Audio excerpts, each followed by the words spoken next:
Hello everybody, today I'm doing a number 3 fuel injector. Since I'm in here, I'm going to be doing all 8 of them. So I need to get to the fuel rail assembly. To do that, I'm going to be removing various components off the engine here so that I can remove this intake manifold. It's fairly simple. Shouldn't take you more than an hour to gain access. So stay tuned here as I tear into this car.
Pull back on that.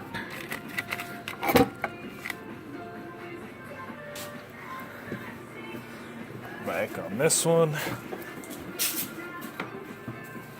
Okay, that one's free.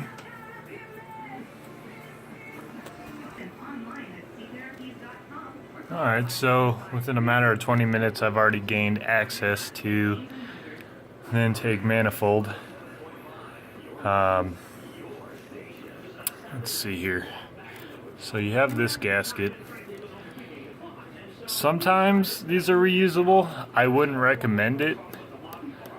Sometimes these get bent up pretty bad trying to install this if you haven't pulled these off correctly, or if somebody's already been in here. And 9 times out of 10 somebody's already been in here with a Land Rover 4-liter or 4.6-liter. So it's always good before you go in here, order one so it's ready to go and you're not waiting for it to be shipped in. I'll be installing this as well today. You're going to want to have the battery disconnected. I cannot stress how important that is, especially with this. You're dealing with fuel here, and what just happens to be right next to the fuel is a bunch of sparking. You know, the coil pack sits right here, and then the wires follow down to the spark plugs. Not to mention all these harnesses here are electrical as well. You want to definitely have the vehicle off, battery disconnected. I have had a Chevy go up in flames once. It was just an accident. Nobody noticed that the coil pack was disconnected, and we were doing an intake manifold job, so the fuel was all over the intake manifold and all it took was a spark. Good thing we got to it, but Cannot stress how important that is. So you're gonna want to bleed the pressure in the line. There's a Schrader valve back here, just unscrew it, push right here. It'll make a little bit of a mess. You can put a rag here. It's not really that much. So, like I said, coil packs, it went right onto the coil packs. So, cannot stress that enough.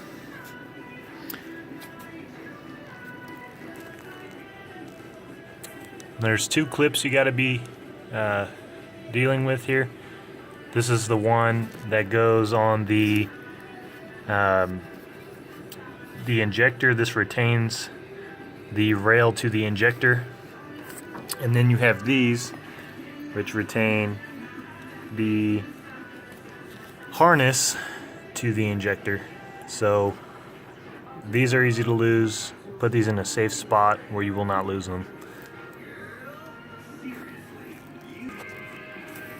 Another thing to do when you get to this point is to seal these off. You don't want anything going in here.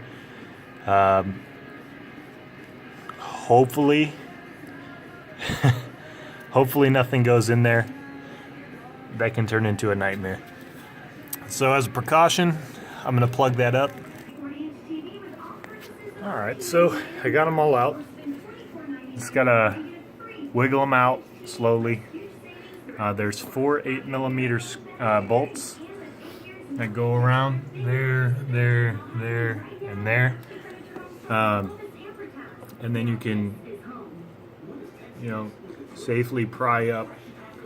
This is a messy job, so be ready. It wouldn't hurt to grab some rags.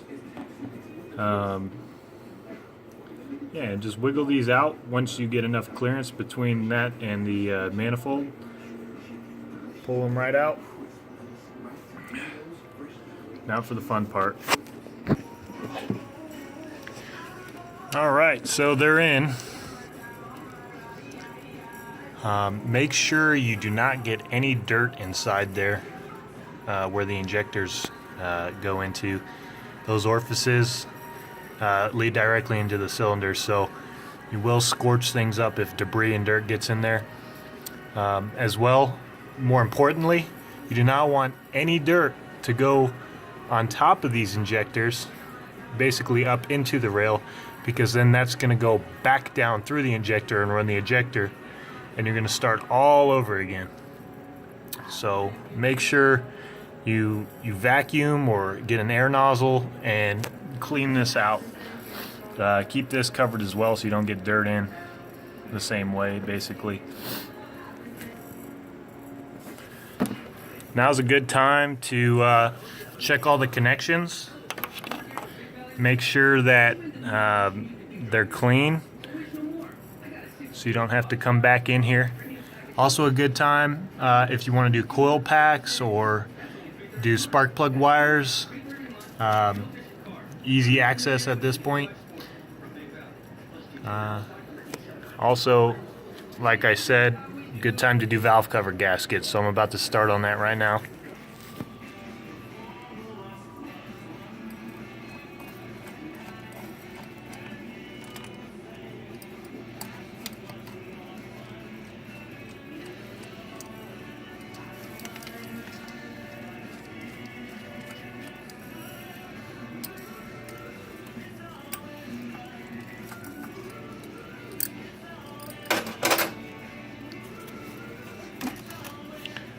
Free. You're going to want one of these or a small stubby Phillips.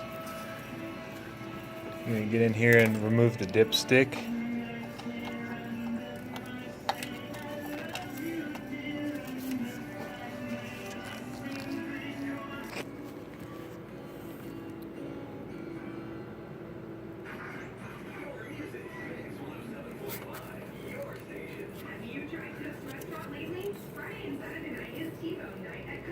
Just pop these in, get the clips back in on top. Just replace this one. Just got to pull these out. These 4 bolts out, and then you can slide the gasket out be careful. There are these little clips or rings. They're designed to put spacing in between the gasket as a thickness device, because if you over torqued these four, the gasket would fail and leak. This keeps it from warping the gasket when you torque it down. So this sometimes comes off. In this case it did. Make sure it does not fall inside the engine. Usually if it does fall, you can get it out. There's not many places for it to go, but keep track of these. Make sure you walk out of here with 4 of them and then slide the new one in. This side is a little harder than the left side to do. We're about to do the left side here. Once again, just keep an eye on these. Got the cover nice and loose. You can do it 2 ways. You can remove it entirely and slide it in, or you can get about a 1-inch gap between it and slide it in. So, up to you totally.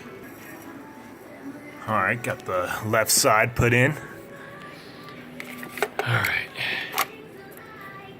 These, sometimes I put the clips on first.